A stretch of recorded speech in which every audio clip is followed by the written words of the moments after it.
Statistics by the Center for Constitutional Governance, a civil society organization, indicate that the youth in Uganda accounts for 78% of the country's population.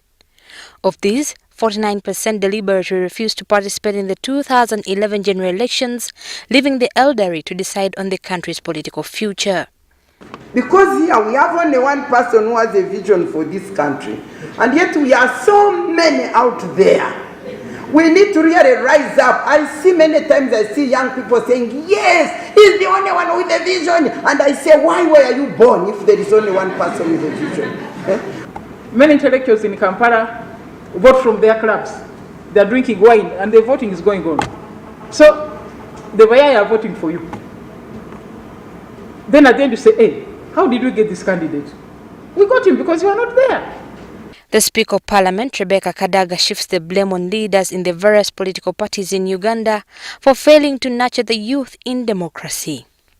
One time I'd gone for a meeting in the House of Commons, and then we had a session for young people, and the children who came to speak to us,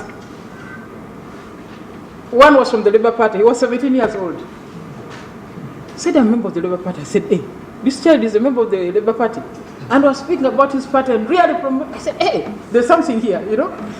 So I think there are things we need to do to make sure that that we don't just use the young people to be destructive and abusive and so on, but to contribute to the manifesto, contribute to what they want their party to do. But one wonders why the youth have lost interest in exercising their political rights and what needs to be done to change the negative perception.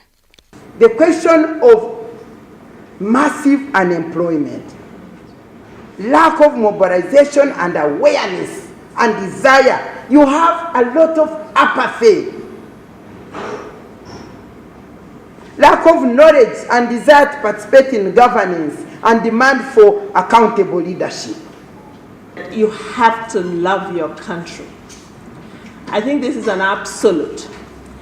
Unless there is a really deep love for this country by its young people, which starts with perhaps you're learning how to sing the national anthem. There are lots of young people we have learned who cannot even sing the 3 verses of the national anthem. That is not good because it does reflect a certain lack of citizenship. For several years, the youth have been marginalized and left out in deciding on some of the critical governance issues in the country. One can only wait to see on how the various stakeholders will be able to engage the youth in democracy. But it also comes at a time when the youth have a negative perception about democracy and politics in the country. Shamim Batalwo, WBS News, Kampala.